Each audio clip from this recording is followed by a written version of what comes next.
السلام عليكم ورحمة الله وبركاته.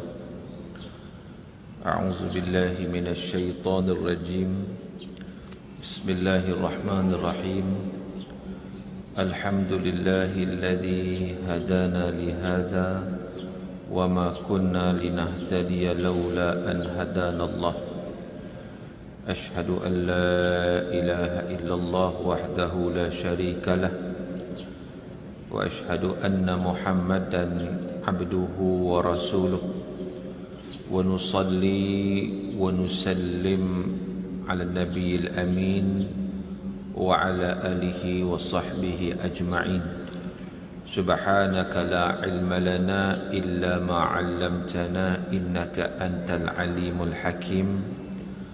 رب اشرح لي صدري ويسر لي أمري واحلل عقدة من لساني yafqahu qawli, amma ba'd.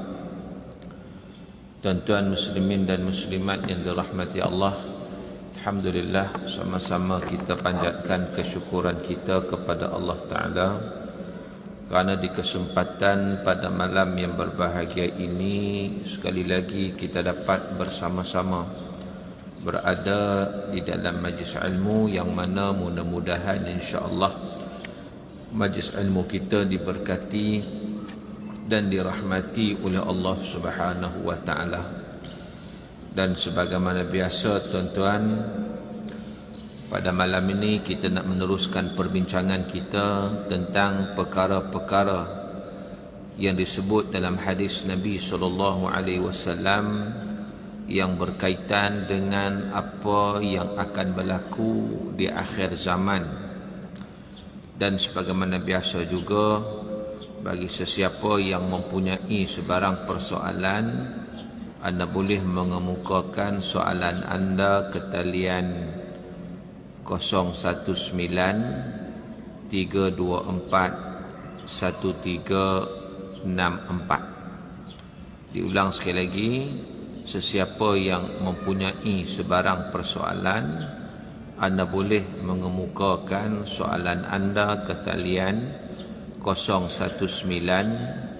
324 1364. Baik tuan-tuan, kita sebelum ini kita telah membicarakan perkara-perkara yang berkaitan dengan akhir zaman, antaranya selepas daripada Dajjal, selepas daripada Dajjal, dan akhirnya Dajjal telah dibunuh oleh Nabi Isa alaihi salam yang diturunkan oleh Allah Azza wa Jalla. Kemudian keluarnya Ya'juj dan Ma'juj, dan Ya'juj dan Ma'juj dihancurkan oleh Allah Subhanahu wa taala. Dan tuan-tuan,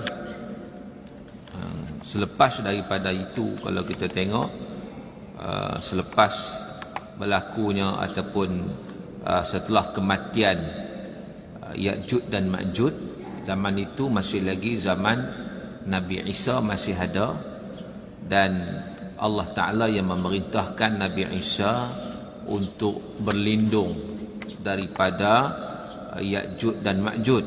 Maknanya tak perlu bergaduh ataupun berperang dengan mereka, dan diperintahkan untuk berlindung di sebalik Bukit Tur Sinah. Dan tuan-tuan, waktu itu tentera-tentera Nabi Isa alaihi salam yang berhadapan dengan Ya'juj dan Ma'juj berada dalam kekurangan bekalan makanan, hingga kan disebut dalam hadis riwayat Imam Muslim, hatta yakun ra'su thawr li ahadihim khairan min mi'ati dinar li ahadikumul yawm, sehingga kepala lembu yang dimiliki oleh seseorang ketika itu lebih bernilai dari 100 dinar yang dimiliki oleh kamu, yakni oleh para sahabat pada hari ini. Nak ceritanya, bila mana suasana keadaan masa Ya'juj dan Ma'juj itu, suasana bila mana mereka itu berada berlindung daripada Ya'juj dan Ma'juj, krisis pemakanan itu berlaku sampai habis bekalan makanan. Dan pada ketika itu harga lembu pun, kepala lembu pun jadi mahal, apatah daging lembu sudah tentulah melambung harganya. Jadi tuan-tuan,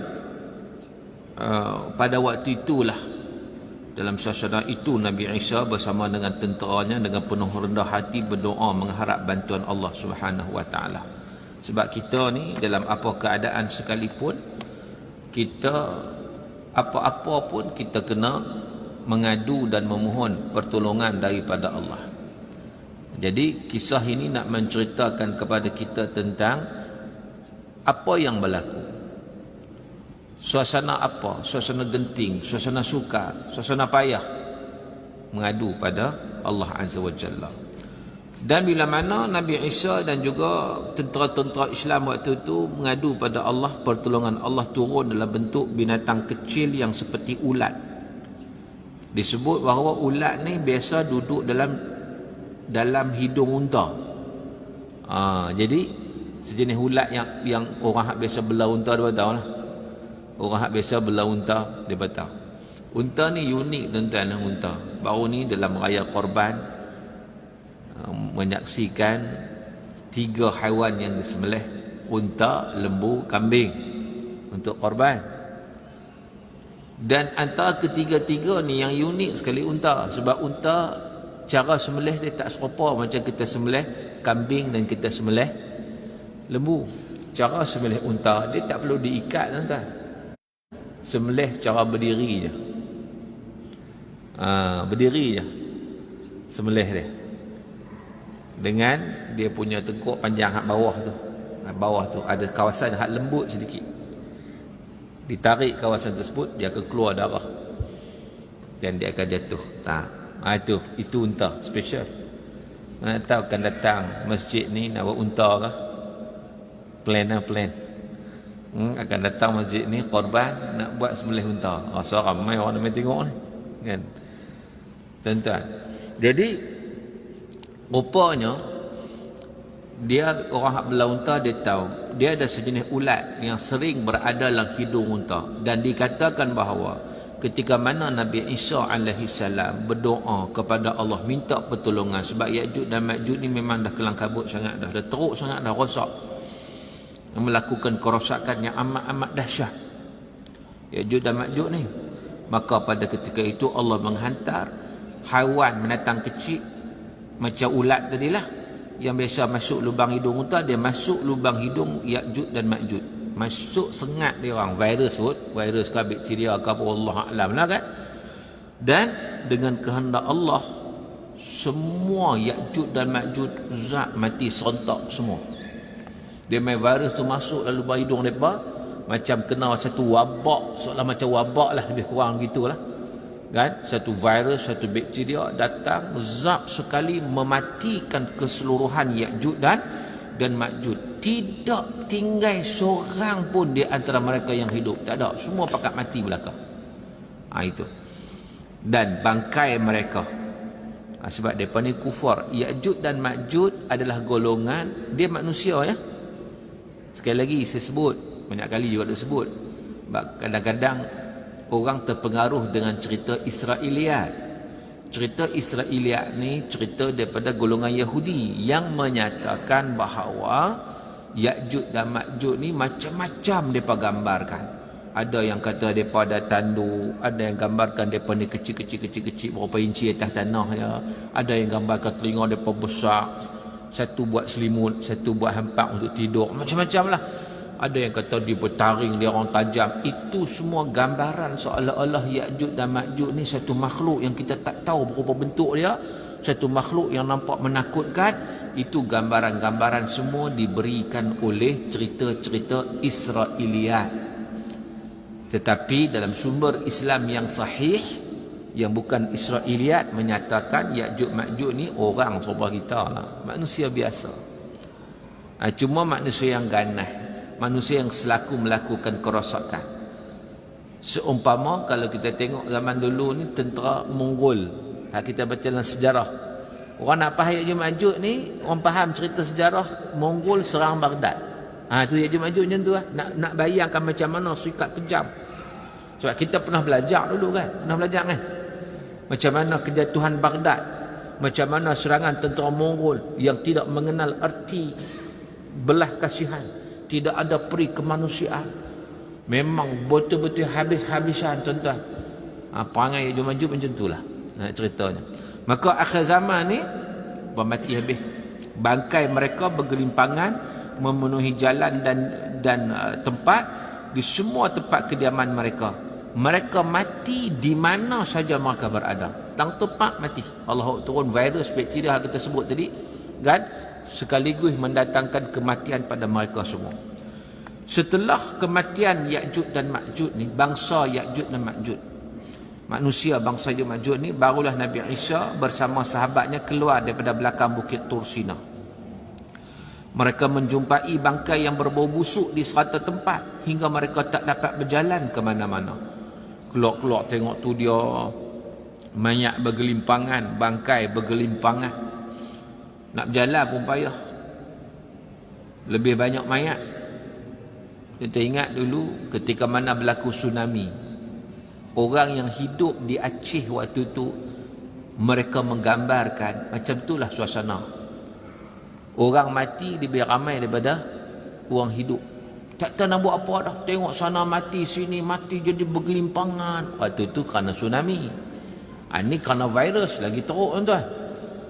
Maka bukan sekadar itu, mereka tengok dengan keadaan bangkai busuk dan sebagainya, mayat bergelimpangan. Lalu Nabi Isa bersama sahabat baginda berdoa kepada Allah, sekali lagi berdoa supaya dihilangkan bau busuk tadi. Tak boleh hidup tuan-tuan.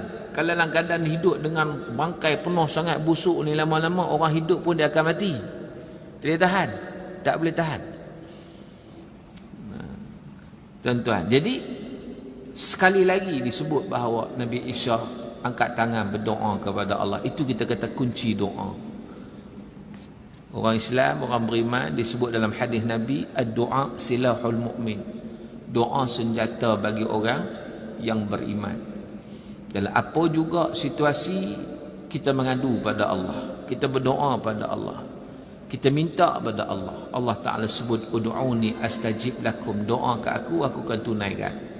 Kita kadang-kadang jarang nak doa kan? Jadi apa-apa pun doa dulu, doa pada Allah. Nabi Isa dengan sahabat berdoa pada Allah sebab dihilangkan bau busuk. Lalu Allah menghantar sejenis burung yang besar seakan-akan leher unta. Allah hantar burung. Burung tu dibesar macam leher unta. Maka burung-burung itulah yang menyambar bangkai itu dan membawanya ke satu tempat yang hanya Allah Ta'ala sahaja ketahui. Bawa pergi ke laut ke apa kan tak tahu. Dia ambil bangkai itu, bawa. Jadi tak ada lah bangkai tadi. Selepas itu Allah Ta'ala turunkan hujan yang sangat lebat, seolah-olah nak mencuci permukaan bumi, sehingga menghilangkan segala sisa-sisa kotoran yang ada di atas tanah. Jadi maknanya lepas bangkai itu diambil oleh burung tadi, Allah buat turun hujan pula, hujan lebat pula, seolah nak cuci lah permukaan bumi ni, bagi makna bersih balik kotoran-kotoran bangkai-bangkai, bau-bau busuk semua tak ada lah. Tuan-tuan, lepas hujan, mana nampak muka bumi tanah ni nampak bersih, berkilat elok. Lalu akan berkatlah bumi. Allah Ta'ala memberi keberkatan kepada bumi, maka tumbuhlah segala tanaman dengan suburnya, sehingga dikatakan pada masa itu sebiji buah delima sudah cukup untuk dimakan berpuluh orang. 40 orang boleh makan sebiji buah delima. Besar mana ni tuan biji delima ni? Ramai boleh makan, berkatnya. Tu delima kalau musangking, kan lah duk berebut musangking kan. Ni tak payah berebut.